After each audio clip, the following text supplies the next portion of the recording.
You ever wake up, log in into Marvel Rivals, and the whole battlefield just feels different now? Well, that's not your teammate acting weird again, but it's the season 2.5. It is here, and the devs just pulled out one of the wildest shakeup they could ever do to Marvel Rivals. New map, new game mode, massive hero changes, and finally, Ultron has arrived. But we are not just here to read out those patch note lists. Today's story is about everything about to change, from the way you play to the way you build teams. And yes, we are diving into all of it: buffs, nerfs, new team ups, and the mode that looks like it was built by a mad scientist with a TFT addiction. The Dust Vision Volume 6 started simple with a regular statement: "Hey, here is what coming in Season 2.5." What followed was an avalanche of content that looked like it was going to flip every tier list and comp which are current meta in the game. So let's break it all down. We got a brand new map called Arakko, the Stronghold. And lore wise, this is Ultron's personal little empire now. He stripped the vitality from this island and turned it into a cold, merciless machine world. The vibe of this world? Dark. Actually, the map and the gameplay on this map is also going to be absolutely chaotic. They might add something new to this map as well as they did to the previous map, Krakoa, wherein they added those teleporter thingies which we did enjoy it a bit, but now something new is coming again. Okay, so let's stop pretending we care about anything else for a second, because this is the real reason we are all here. Ultron is coming, and he is about to rewrite the strategist playbook from ground up. Now, before we go all hype mode, let me say just this statement. This isn't some mid-tier support character being dropped quietly in the roster. No, this is the first fully confirmed flying strategist in Marvel Rivals. And it looks like the devs want to make a damn sure we knew that Ultron doesn't play by the same rule as everyone else. Let's walk through it. First off, his kit is being described as offering all new shooting experience, not just a slight variation, not just an alternative fire mode, an entire new primary fire concept. That's huge. This means we are not just getting another floating medic with an alternative click beam, which is more like a pocket healer. We are getting a full blown combat capable aerial mastermind who is probably going to sit at the center of every high tier comms discussion for the next few months, because he is going to get a massive changes as a patch every week, which will be after Ultron drops into the game, because there are multiple changes which are going to be done to his kits, to his other abilities such as his team ups, because they are going to be a bit powerful, and you will know about them in the upcoming time frames of this video. We got our first look at Ultron's intro animation, and man, it screams the final boss energy.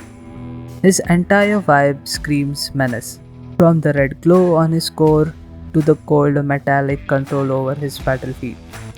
He is not here to help the team, he is the team. But here's the juicy part. They mention that Ultron's presence unlocks a new style for aerial team form. Let that sink in, because for the first time you're going to imagine running full air dominance lineup. Picture this: Iron Man in the skies laying down pressure, Hela firing long range chaos with her knives, and Ultron in the backline, floating above the field like a mechanical godfather, healing, buffing, commanding. No more worries about your strategies getting jumped into the backlines. He's above the battlefield, literally and strategically. And just when you think it couldn't get any better, he got a team up with Iron Man called the Stark Protocol. And this isn't just a flavor pairing, it's straight up lethal unibeam synergy, where Ultron taps into Tony's tech to unleash a piercing laser destruction through the entire enemy. Think crowd control, think coordination burst, or think deleting multiple targets with the flick of 4 pulse. But is he another healer who floats in heights? Absolutely not. That's a bit insulting for a character with such a huge power utility. Okay, now let's deal with another chaos which is going to be here in season 2.5. We are well aware that there are going to be team up changes in almost every season, cause some team up are still a bit overpowered in season 2 and need a decent adjustments. But these changes are going to have a bit of bad news for some players, and some players are going to enjoy it. Season 2.5 isn't just adding Ultron, it's doing something way riskier. They are removing 4 existing team up, and I say it riskier for certain reasons. They are adjusting multiple others too, and adding 6 entirely new ones, including literally the Jeff Nado. You hear that? Jeff Nado sounds a bit weird, right? Yes, Jeff Storm Tornado. I will let that cook in your brain while we list out other pairings. Ultron plus Iron Man piercing the Unibeam combo, which I just said how powerful it is, and high-tech destruction, which is going to cause chaos. Black Widow plus Punisher, a sniper beam that pierces enemy and says goodbye to all the squishies staying behind the behind the front line. Rocket and Penny, double spider nest revive station with bomb support. This is crack. We are going to see more nets as the bomb supports, which are going to be dropped by Rocket's BRB, which revives you, and this also keeps the BRB safe, cause most of the back-diving units who will try to destroy this BRB are going to fall into those nests and get cracked. Venom plus Jeff. Yeah, Jeff is getting a decent love in season 2.4. Symbiotic healing, I don't know what I call this. When Jeff uses this team up ability, he connects multiple teammates together and heals them instantly with a huge amount of healing. And all of them are healed together, which is insane. Jeff is getting a huge amount of buffs in this season. Luna Slow plus Hawkeye. Now this changes everything for Hawkeye. Hawkeye has been getting a huge amount of love by the developers as he is getting buffs after buff. Ice arrow that goes through the terrain and the shields, as he can hit multiple people with this and freeze them on the point. And what does that mean? He will give them a freezing effect which gives Hawkeye a frame wherein he can target the head instantly, which is really sabotaging in few seconds, and if you give him a decent amount of time, he can aim that perfect headshot and it's a bye-bye for you. These aren't gimmicks, these are meta-defining synergies with mechanics we had never seen in the game before. And guess what? Some of the strongest team-up like Hulk, Iron Man are getting axed and tired. If all that wasn't enough, the dev said screw it and dropped a new experimental game mode, Ultron Battle Matrix Protocol. This is a 6-player limited time event starting at 6 June, and that looks like it crashed into Marvel Rivals from a completely different genre. Think about different battle meets, the auto battle meets the hero shooter. It's like a TFT if every piece on the board had a death wish and superpower. That's what it looks like, at least to me. I recently don't enjoy the TFT type of games a lot in my life because I hate them. There is no decent world to explore and there is a bit less room to control your character. You get to pick a card, buff your stat, control and evolve team comps for heroes. They grow stronger and faster and become a maniac. That's what you do in TFTs, right? Hela becomes a shotgun god, that's what you can see here. And same goes with Venom, where he is a bit huge and a bit black. I shouldn't say that. Sorry about that. But this is all you, wherein you choose which combos to choose and fight against your enemy and what to lay out as a combo, and that's it. That is what this new gameplay or the new mechanic which we are going to experience in this new game mode. With new powers comes overpower nonsense and the devs are ahead of it. So who is getting the hit? Nerfs. Iron Fist is getting a nerf, Human Torch is getting a nerf, Psylocke is getting a nerf too as he was held powerful in the last season. Luna Snow's ultimate are getting a bit cost efficient as they are going to get charged up earlier and faster. As she lost her team up in the last season, she got a bit less viable in the low elos, so it was necessary for her ultimate to get charged up quicker, as that was the only selling point of Luna Snow. Jeff the Shark is also getting tweaked as the new Jeff is not going to make the Jeff mains happy anymore, cause his damage is going to get reduced and he will be converted into a more healing kind of unit, and you can enjoy him in the backlines, I guess, wherein he can do huge amount of stuff with his new team up.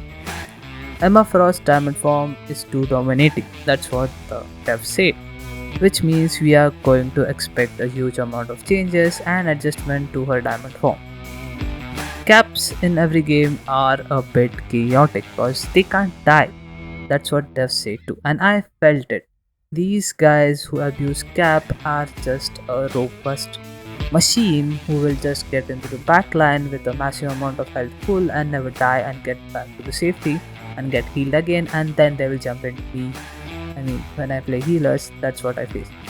Yeah, that's getting tuned down to wherein his health is getting reduced a bit more. But here is a good part.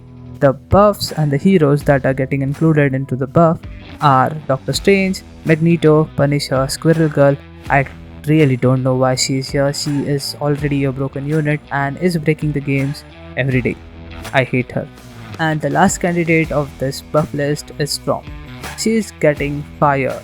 I mean, not fired, but fired because she is getting a huge team up with Jeff the Land Shark, wherein she can just put her tornado around the entire enemy team and later on Jeff just eats them up. I don't know how this will work cause Jeff deals a decent amount of damage, but I guess it will be something we will need to see in the upcoming games and how people use it in their favor. These are the live updates to the meta and they're timed around the Ultron release, which means we are probably seeing the devs preparing us for the new aerial strategy along with a huge messing with the meta, which is currently what we were enjoying and people are hating. Someone like me who hates Squirrel Girl in the smallest heart, where I hate her nuts. She don't have nuts, but I hate them. Those nuts. I hate those nuts. They bounce. Why do they bounce? They are edibles. Why are they bouncing? That's all for the update, but with this season coming in, we will be having some changes which are going to be staying consistent in the upcoming seasons too.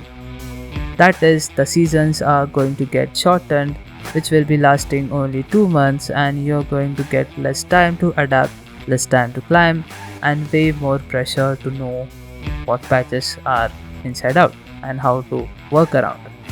And it comes down to this: the game is just not faster and denser. That was the main reason they were changing it to 2 months only. Your decision of carrying more weight, wherein you get a huge flexibility to round up around multiple characters and play them and experience them in the same rank, will be reduced. Your role matters more, which means you need to play what you can play. You can play a healer, play it, understand it in those 2 months, play it well, and if you find it suitable, then keep playing in the upcoming seasons too, or else just give it and go with some other role. Do you build comps around Ultron? Do you swap into supports when you see your DPS floundering, or just wandering around and finding healing packs even though you exist on the team? Do you abuse this new rocket and pen strategy until the devs nerf it? I guess they will nerf it soon. And if you're not thinking like that, you're going to fall a bit behind, because the changes are made to the game so that players can keep up with the new evolving matchups and strategy abuses which we are facing every day. So you need to get advanced and learn these techniques to get better in your day-to-day life and have a less rage baiting matches. If you walk into season 2.5 with a season 2.0 mindset, you're going to get close to cooked. New team ups, new modes, new heroes, faster season cycle, it's all gas. No break for the dev. So what now? Now it's time to adapt for not getting left behind, staying updated, start testing, abusing those synergies before they pass it, and hey, Ultron is here. He is not just a strategist, he's a mechanical menace, and the battlefields now are going to be something you can't just go respawning around, because you can't just respawn and get into the battle again and die to someone who is flying around healing people, not even doing decent amount of damage, and that's a bad way.